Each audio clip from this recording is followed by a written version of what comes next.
Dear student, myself A K Singh. मैं आपको chemical kinetics पढ़ाऊँगा। अभी मेरे पास कैमरा नहीं है, तो अभी आपको ऐसे ही मैनेज करना पड़ेगा। अगर आपको अच्छा लगे वीडियो, लाइक करें एंड शेयर करें, जिससे चैनल मोटिवेट होगा, मोनेटाइज होगा। फिर मैं देखता हूँ, अगर हो पाएगा तो कैमरा लूँगा और आप लोग अच्छे से समझ पाएंगे। Let's start. Chemical kinetics.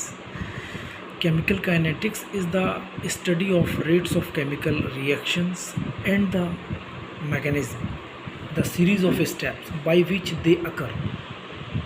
Chemical reactions are said to proceed at different rates. The rates of fast reactions and hence their kinetics cannot be studied. Study of kinetics is limited to slow reactions. Student कहने का मतलब है chemical kinetics में हम लोग उन reactions की study करेंगे जो स्लो रिएक्शंस होंगी। जो फास्ट रिएक्शंस होंगी, इमीडिएट जो प्रोडक्ट में कन्वर्ट हो जाती हैं, उनकी काइनेटिक्स हम लोग स्टडी नहीं कर पाएंगे। वो रिएक्शन बहुत फास्ट होती हैं। So we will study in chemical kinetics all slow reactions. Next, chemical kinetics में हमारा है दूसरा collision theory. The main points of collision theory are: number 1, for a reaction to occur, there must be collision between the reacting species. For a reaction to occur, अगर कोई भी reaction अगर होनी है तो उसके बीच में कोलिजन्स का होना बहुत ज़रूरी है। अगर कोलिजन्स नहीं होंगे तो रिएक्शन प्रोसीड नहीं करेगी, आपको प्रोडक्ट नहीं मिलेगा। So for a reaction to occur, there must be collisions between the reacting species. Second number, only a certain fraction of the total number of collisions are effective in forming the products. Second point ये है कि आपने n number of molecules लिए। अगर आप सोच रहे हैं कि n number of molecules he product में बन जाएगा, नहीं, ऐसा नहीं होता है। Only a certain fraction of the total number of collisions are effective. केवल कुछ परसेंटेज, कुछ फ्रैक्शंस होता है जो कॉलिजन्स को इफ़ेक्टिव बनाता है, जो कॉलिजन्स करता है, और उनके इफ़ेक्टिव कॉलिजन्स ही प्रोडक्ट में कन्वर्ट हो पाते हैं। Third point, for effective collisions the molecules should possesses sufficient energy as well as orientation। ये पॉइंट बहुत इंपॉर्टेंट है इस प्यारे बच्चों। For effective collisions the molecules should possesses sufficient energy as well as orientation. The number of collisions that takes place per second per unit volume of the reaction mixture is known as collision frequency Z।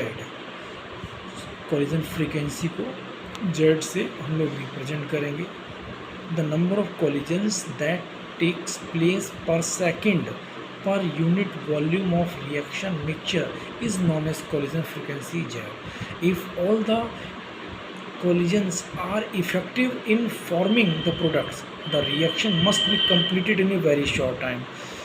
दोस्तों, प्यारे बच्चों, जैसे अभी आपसे discuss किया, chemical kinetics में हम लोग जो रिएक्शंस स्लो होंगी उनकी स्टडी करेंगे। अगर फास्ट हो जाएंगी तो बहुत ही शॉर्ट टाइम में फिनिश हो जाएंगी, उनकी स्टडी आप नहीं कर पाएंगे, उनका रेट ऑफ रिएक्शन आप कैलकुलेट नहीं कर पाएंगे, बहुत फास्ट होगा।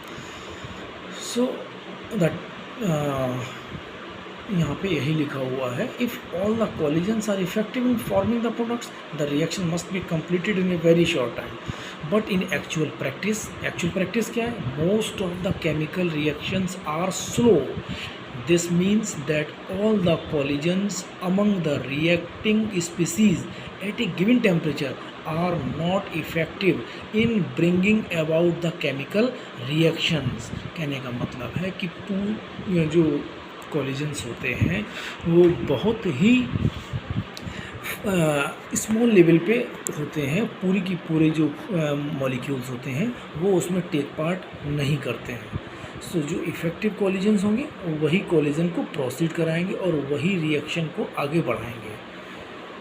The collisions which actually the collisions which actually produce the products and therefore result in the chemical reactions are called effective collisions.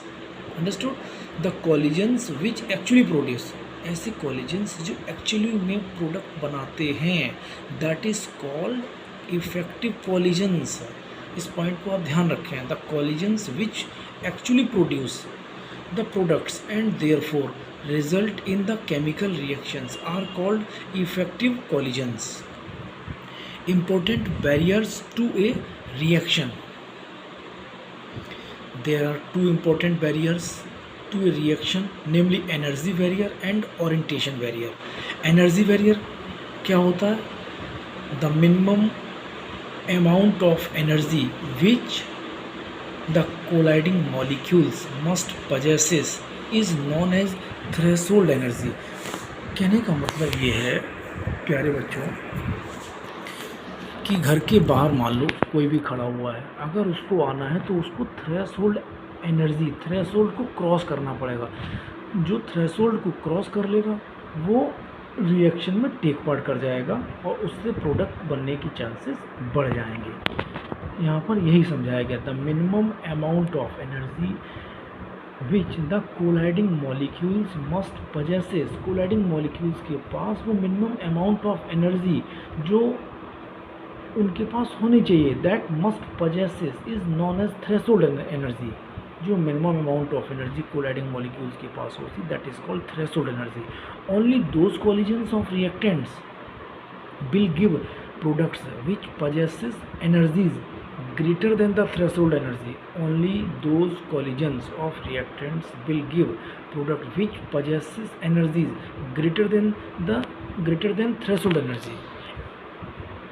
ऐसी collisions, ऐसे रिएक्टेंट्स के collision जिनके पास थ्रेशोल्ड से ज़्यादा एनर्जी होगी वो रिएक्शन में आगे प्रोसीड कर जाएंगे. Orientation barrier.